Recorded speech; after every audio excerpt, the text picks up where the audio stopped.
નદી વહેણ બદલે અને ત્યારે કેટલાય લોકોના જીવનના વહેણ પણ બદલાઈ જતા હોય છે। આવું જ નર્મદા નદીને લઈને જોવા મળ્યું છે। નર્મદા નદીના બદલાયેલા વહેણે કેટલાય ખેડૂતોના જીવનના વહેણ પણ બદલી નાખ્યા છે।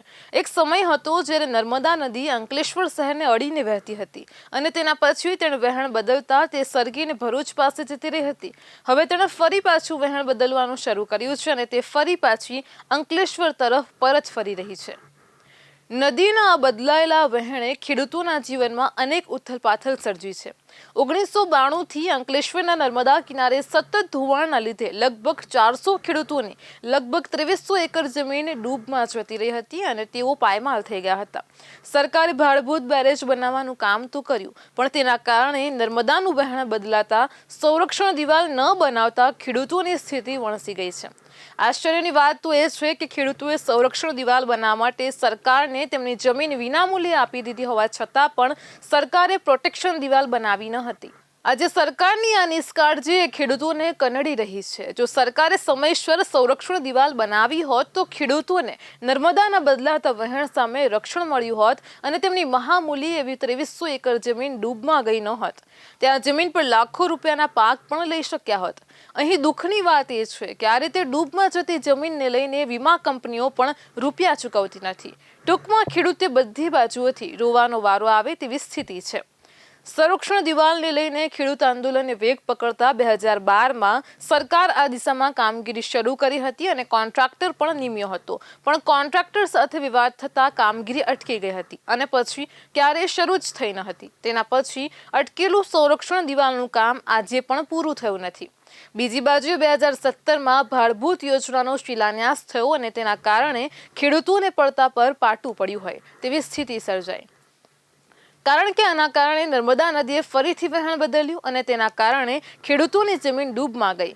બોરભાઠા ગામ, સરફુદ્દીન, સક્કરપોર, તરિયા, ધંતુરિયાની સાથે કાંસિયાના હંસદેવ આશ્રમ સુધીના વિસ્તારમાં ખેડૂતની જમીન ડૂબમાં ગઈ છે। ખેડૂતો નર્મદાએ વહેણ બદલતા અંકલેશ્વરથી ભરૂચ સુધી ગઈ તે સમય એટલે કે 1992થી લડત ચલાવી રહ્યા છે અને ત્યારે 33 વર્ષે તંત્રને તેમને વળતર આપવાનું યાદ આવ્યું છે। સરકારને હવે રહી રહીને ખેડૂતોની યાદ આવી છે, તેમ તેમણે ખેડૂતો માટે વળતર જાહેર કર્યું છે। વળતરનો આ દર જોઈએ તો આપણે પણ વિચારતા રહી જોઈએ કે જગતના તાતે શું 1 રૂપિયા માટે ભીખ માંગવી પડે। વળતરનો દર પ્રતિ ફૂટ 48 પૈસાથી લઈને 2.05 રૂપિયાનો છે। સરકારે જાહેર કરેલા વળતરના દરને લઈને ખેડૂત આગેવાન હિરેન ભટ્ટે જણાવ્યું હતું કે આટલા રૂપિયામાં તો ઝેર પણ ન આવે। હવે ખેડૂતોએ શું ઝેર પીવા માટે પણ દેવું કરવાનું? તંત્ર બેદરકારી દાખવે તો તેની કિંમત ખેડૂતો શું કામ ચૂકવે? ભાડભૂત યોજના બનાવી તો પછી તેના પ્લાનમાં જ સંરક્ષણ દિવાલનો સમાવેશ કેમ ન કરવામાં આવ્યો? ખેડૂતોએ તેના માટે અલગથી માંગ કરવાની કેમ જરૂર પડી? શું ડૂબમાં જનારી જમીન સરકારની નહીં પણ ખેડૂતોની હતી એટલે તેમને રસ ન હતો? જો તંત્રને રસ ન હોય તો પછી તંત્રએ 2012માં ભાડભૂત યોજનાએ આકાર લીધો તે સમયે ખેડૂતોની જમીન કેમ લીધી? તેણે ખેડૂતો પાસેથી જમીન લેવી જ જોઈતી ન હતી। જમીન લીધી તો પછી સંરક્ષણ દિવાલ કોઈ પણ ભોગે બનાવવી જ જોઈએ અને કોન્ટ્રાક્ટર સાથે વિવાદ થાય એટલે કંઈ બીજાને કામ ન સોંપાય એવો તો કોઈ નિયમ નથી। મોટી મુશ્કેલી છે।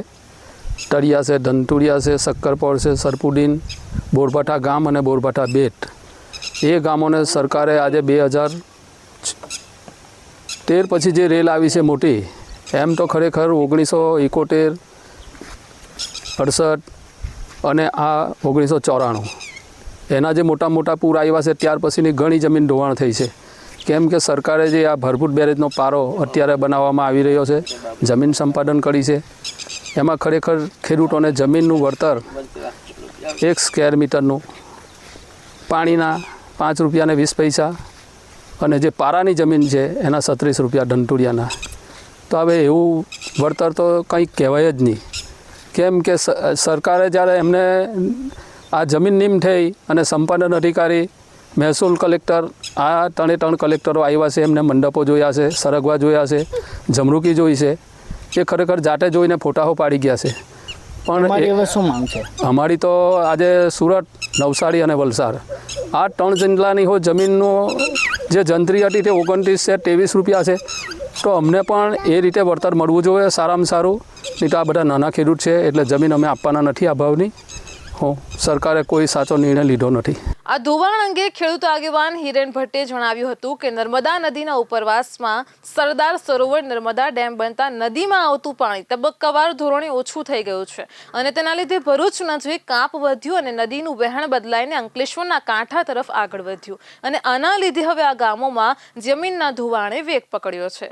અંકલેશ્વરના કાંઠા વિસ્તારના ગામોમાં નર્મદાના વહેણથી છેલ્લા 1 વર્ષમાં 40 થી 50 વીઘા જમીનનું ધોવાણ થઈ ગયું છે.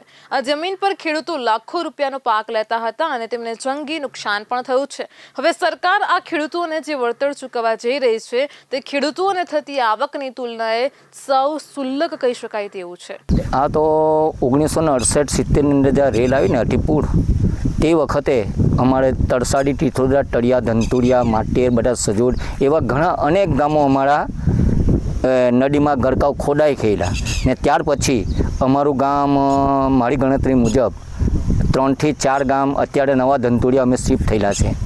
અને આ સરકાર અત્યારે જે પાણીના ભાવે અમારી જમીન માંગવા તૈયાર છે ભારભૂત બેટ યોજના પૂરી કરવા માટે, તો એ લોકો પાણીના ભાવે જો અમારી જમીન માંગતા હોય તો આ ભરૂચ જે આપણે ગોલ્ડન બ્રિજથી તે ઉત્તરાજ સુધી એ લોકો સ્ટેચ્યુ ઓફ યુનિટી બનાવવા તૈયાર છે. તેમાં ગાંધીજીનું પુતળું બનવા તૈયાર છે અને ત્યાં મીઠા પાણીનું સરોવર બનાવવા તૈયાર છે. તો ત્યાં એ લોકો અબજો રૂપિયાનો વાર્ષિક એ કરેલા છે. તો અમારે તો એક જ વિનંતી છે કે અમને સુરત, નવસારી જેટલું વળતર આપો, અથવા તો અમને જે આ તમે જે વાર્ષિક ઉપજ મેળવણા છે એને અમારા ભારભૂત બેડેતના ધંતુડિયાથી તે બોરભાટા બેટ સુધીના સમગ્ર ખેડૂતોને અમને એના પાર્ટનર બનાવો એવી અમારી ઈચ્છા છે. આના કારણે ખેડૂતોને પણ હવે જમીન સરકારને સોંપવા અંગે જરા પણ વિશ્વાસ નથી. આ સ્થિતિના લીધે ભાડભૂત યોજનાનું કામ પણ અટકી ગયું છે. 31મી ઓક્ટોબર 2024 સુધીમાં પૂરી થવાની હતી અને તે યોજના આજે હજુ પણ પૂરી થઈ નથી તથા તેને પૂરી થતાં હજી આગામી 2 થી 3 વર્ષ લાગી શકે તેમ પણ માનવામાં આવે છે. ખેડૂતોનું કહેવું છે કે તેમને થયેલા લાખોના નુકસાનની સામે સરકાર પાય જેટલું પણ વળતર આપી રહી નથી. આ તો વળતર વસૂલવા જતાં લેવા જવાનો ખર્ચ વધારે આવે તેવી સ્થિતિ છે. ખેડૂતોની આ પ્રકારની દયનીય દશા ક્યાં સુધી રહેશે તે અહીં સળગતો સવાલ છે.